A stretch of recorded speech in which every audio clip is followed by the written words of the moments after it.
Om Swastiastu pemirsa Bali TV, kembali saya Dewi Yunairi menjumpai Anda dalam Bali Post Talk. Peran pecalang sangat penting dalam penanganan dan pencegahan pandemi ini COVID-19. Dan sebagai garda terdepan di desa adat, pecalang diharapkan mampu berperan dalam pencegahan. Saat ini saya bersama dengan Manggala Utama, Pasikian Pecalang Bali, Bapak Made Mudra. Mari kita sapa. Om Swastiastu Pak Made. Om Swastiastu. Bagaimana kabarnya? Astung karo kena becik-becik. Harus selalu sehat. Harus sehat. Tetap menjaga kondisi ya Pak. Iya. Pak Made, jadi bagaimana peran pecalang dalam memutus rantai penyebaran COVID-19 nih? Luar biasa ini sudah kita lakukan. Ya. Padahal pecalang itu memang membawa peran yang sangat penting.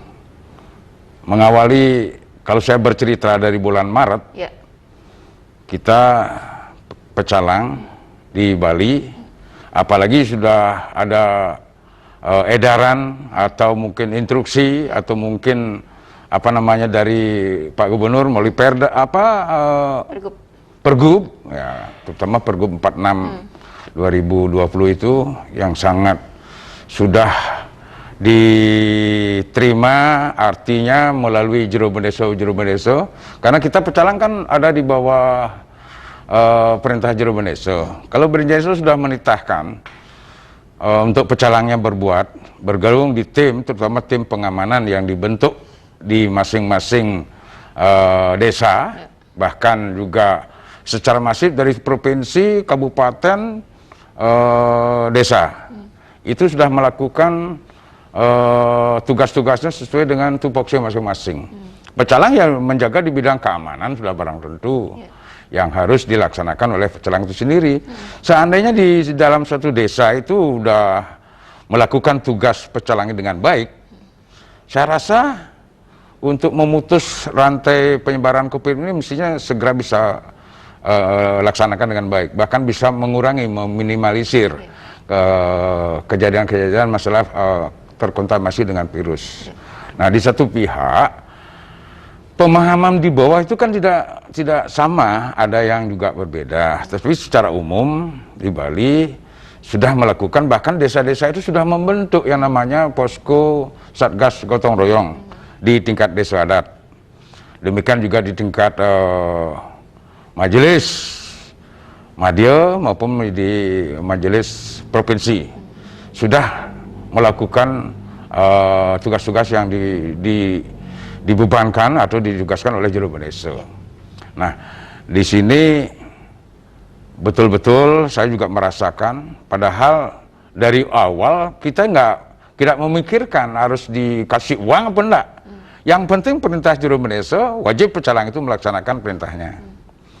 Nah, selama ini sudah dibentuk beberapa tim mengawali melalui instruksi juga dari pemerintah pusat, juga mengenaki bagaimana Bali ini biar betul-betul bisa cepat tuntas.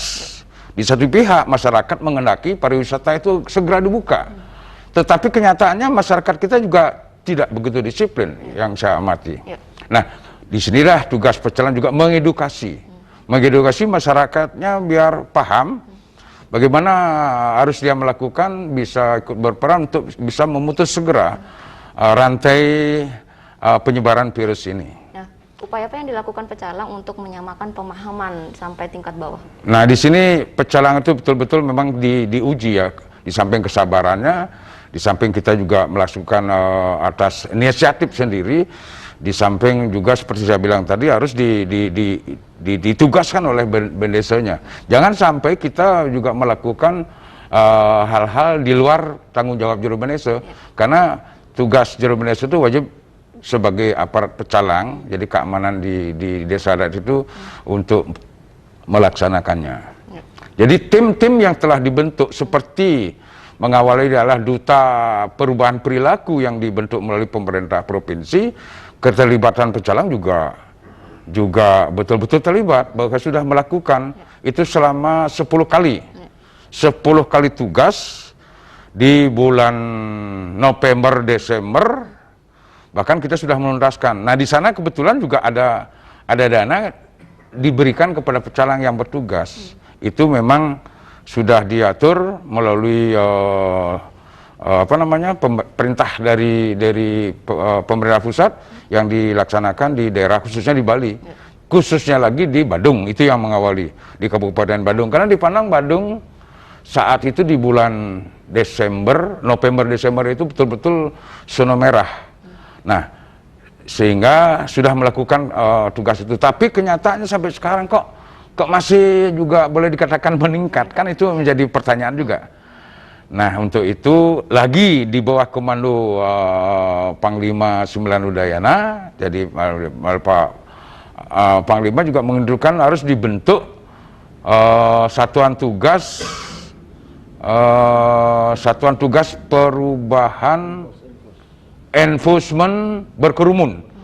Jadi kawasan-kawasan yang disasar itu adalah terutama kawasan pariwisata. Itu yang sulit kita memantau, apalagi di akhir Desember ini kan banyak wisatawan lokal yang datang. Domestik. Nah, bagaimana kita harus menyadarkan para wisatawan itu biar dia tidak sampai berkerumun. Nah, disinilah peran ini, keterlibatan pecalang juga terlibat. Artinya saat ini sudah mulai dilakukan itu ya Pak, untuk menegur sekerumun. Sudah berbuat seperti itu di Bali, tapi kenyataannya masih kelihatan ada apa sebenarnya ini. Padahal dari segi sistem pengamanan yang di Bali, yang sudah boleh dikatakan mendapatkan appreciate, jadi penghargaan dari pemerintah pusat. Padahal kenyataannya masih ada. Nah, di sini kadang-kadang memang perlu kita mengedukasi masyarakat Bali, masyarakat secara umum, bagaimana dia sadar akan melaksanakan fungsi 3M itu. Jadi masker, cuci tangan, jaga jarak. Ini yang terus kita gaungkan ke masyarakat.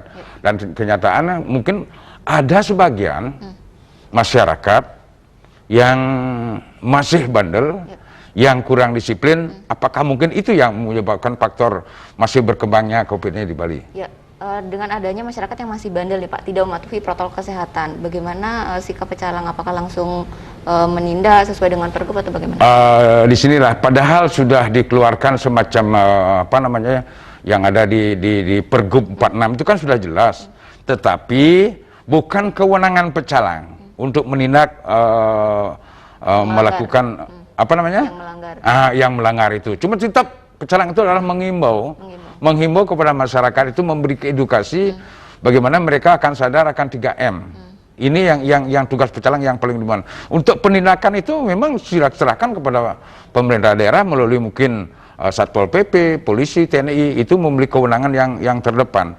Kalau pecalang tidak sejauh itu melakukan, dan tidak sampai tega, bahkan ada juga kesan masyarakat bagaimana ini kita sudah ekonomi sudah terpuruk akan denda. Nah, disinilah tugas pecalang menginformasikan, mengedukasi masyarakat. Kalau memang tidak berkenan akan kena denda, silakan disiplin. Disiplin inilah harus kita lakukan. Jangan sampai apa yang kita pecalang sampaikan, mengedukasi masyarakat itu jangan sampai dilanggar. Kalau memang tidak berkenan, mau akan didenda. Nah, itu sejauh itu aja kita selalu mengingatkan. Ya, kalau untuk pengamatan dari pecalang, bagaimana kesadaran masyarakat dalam mematuhi prokes ini masih rendah atau bagaimana? Terakhir ini sudah mulai ada peningkatan wawasan masyarakat, tetapi tetap masih ada. Masih saja ada. Lebih-lebih kalau nanti mungkin Bali TV lihat di lapangan Puputan, di tempat-tempat yang ramai, itu selalu sulit kita menyampaikan juga. Sudah sesering mungkin kita menyampaikan, mengedukasi masyarakat, tapi toh juga masih saja ada masyarakat yang membandel. Nah, untuk itu kalau boleh saya mengimbau masyarakat, mari ikuti seruan edaran dari pemerintah untuk melaksanakan 3M itu. Jangan memandang enteng, meskipun kita nggak tahu masyarakat penyakitnya seperti apa, karena ini sudah terbukti bahwa banyak mereka yang terpapar, khususnya di Denpasar, di Badung, ya di Sarbagita ini, Gianyar, Badung, Tabanan, bahkan ada tambahan ke Kelungkung. Nah, ini yang harus masyarakat sadari. Ada kerjasama ya, semua elemen masyarakat untuk tetap mematuhi protokol kesehatan. Betul, dengan Ya. kerjasama yang betul-betul kita harus ditingkatkan terus kita edukasi. Pak Made, jadi di awal adanya pandemi ini adanya namanya posko satgas ya, itu bagaimana efisiensinya? Perlu nggak saat ini dibangkitkan kembali Untuk posko satgas penanganan COVID? ya, inilah yang saya harapkan kepada yang sebelumnya sudah pernah dibentuk posko Satgas Gotong Royong di tingkat desa adat. Demikian juga Satgas Pengamanan di tingkat yang paling rendah adalah Lurah Perbekel. Nah, di sini ya, saya perlu juga menyampaikan, mempertegas, jangan sampai menunggu laporan dari masyarakat yang terpapar. Mestinya para satgas-satgas ini yang seringlah turun memantau wilayahnya. Kalau dilihat dari wilayah masing-masing Perbekal itu kan tidak begitu luas. Mereka mestinya mampu. Jangan sampai menunggu masyarakat yang terpapar melapor. Mestinya mereka harus jeli. Ini yang kadang-kadang saya bisa dapat temui. Bahkan kemarin saya ada masyarakat yang mengadu, bagaimana kok Satgas Pengamanan yang di tingkat Lurah Perbekel kok sepertinya lambat dia bergerak. Ya. Tapi meskipun tidak semua, kebetulan ada di kawasan Imam Bonjol, itu yang saya rasakan karena saya langsung menerima keluhan dari masyarakat. Langsung saya sampaikan seperti itu, katanya mereka tidak mau tahu, bukan tugasnya mereka, tugasnya adalah dari kecamatan, karena bukan semata-mata, kita kan harus bekerja sama. Tidak semata-mata harus kita menunggu laporan dari puskesmas, baru dicatat. Begitu masyarakat kita melapor, situasi saya harus kemana? Wajiblah satgas desa ini menerima dan melaksanakan kemana harus kita laporkan. Nah, ini yang kadang-kadang pemahaman dari masing-masing petugas yang perlu tetap kita edukasi, disampaikan biar pemahamannya sama. Tumpang tindihnya di sini mungkin yang menyebabkan pandemi ini masih juga rada-rada meningkat. Ya, Pak Made, terkait PPKM, pemberlakuan PPKM, bagaimana koordinasi Manggal Pecel ini bersama pihak lain terkait PPKM ini? Masalah ini kan juga di masing-masing kabupaten kota kan memiliki cara mengertikan instruksi itu. Seperti Denpasar mengadakan PKM, pembatasan kegiatan masyarakat. Dalam artian bukan melarang mereka bepergian. Kita Pecalang, Denpasar khususnya yang pernah melakukan itu mungkin lebih dari sebulan. Di bulan Juli, Agustus itu, dan sudah melakukan PKM di Kota Denpasar. Dan itu saya rasa cukup berhasil. Tapi disinilah, seperti saya bilang tadi, pemahaman maupun masyarakat kita yang masih kurang disiplinnya itu yang mungkin yang akan membuatkan. Kita tetap memberikan edukasi, menjelaskan kepada masyarakat harus melaksanakan 3M itu. Jadi Satgas ini sudah mestinya harus bangkit lagi sekarang. Tapi nggak tahu di mana faktornya dia kurang bergairah, tapi awal-awalnya luar biasa. Apakah tidak ada dana atau gimana, saya nggak tahu. Itu nanti urusan dari mereka harus menyampaikan. Kenapa? Yang saya harapkan mereka harus Satgas Gotong Royong ini yang ada di desa adat ini mesti lebih semarak lagi. Artinya sudah ada koordinasi ya tentang pihak terkait adanya himbauan tentang penerapan pembatasan kegiatan masyarakat itu. Koordinasi itu ada. Selalu ya. Ada, pasti ada. Saya yakin bahkan kita sudah selalu koordinasi. Tapi kadang-kadang pemahaman dari masing-masing kita yang kadang-kadang ada sedikit perbedaan. Bagaimana menyamakan?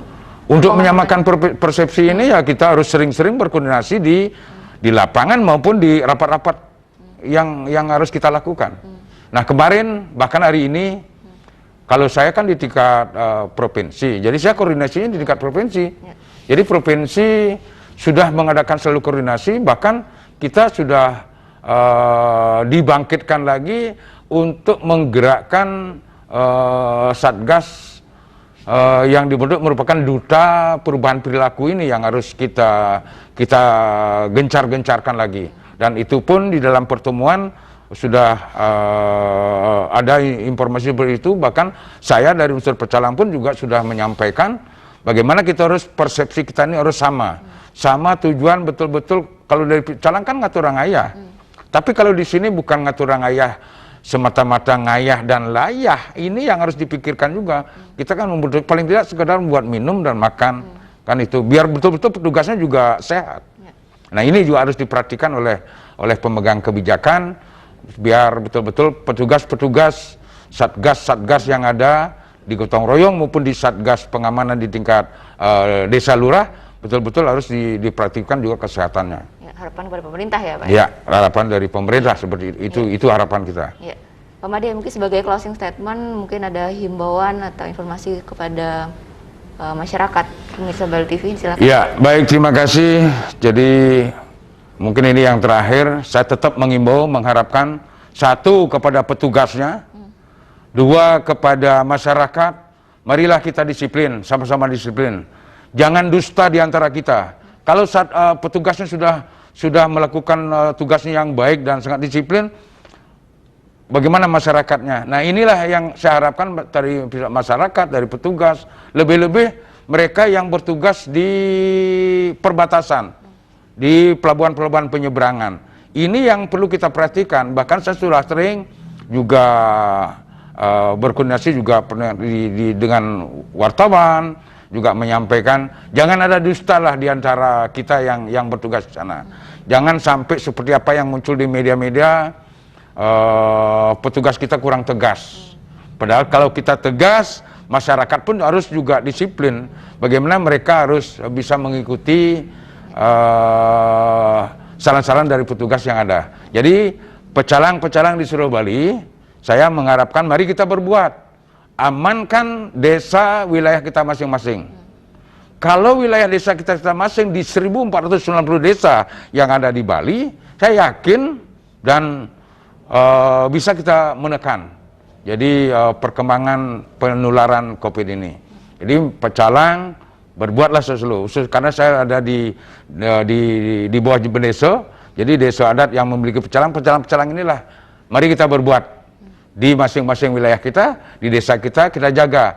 Biar betul-betul keamanan desa kita betul-betul bisa terjaga. Astungkara, desa kita aman, di kecamatan aman, di kabupaten aman, di seluruh Bali pasti aman. Ya, luar biasa, dibutuhkan kerjasama ya, sinergitas semua elemen masyarakat untuk mencegah penularan COVID-19. Baik Pak Made, terima kasih banyak informasinya, sehat selalu, selamat bertugas bersama. Yes, terima kasih. Mudah-mudahan betul-betul dalam terakhir ini bisa menuntaskan COVID-19. Mudah-mudahan. Ya. Astungkara. Ya. Baik pemirsa, demikian tadi wawancara kami bersama dengan Manggala Utama, Pasikian Pecalang Bali, Bapak Made Mudra. Sekian Bali Postok kali ini. Terima kasih atas perhatian Anda. Saya Dewi Yuneri, sampai jumpa. Saya tutup dengan Paramasanti. Om Santi Om. Terima kasih.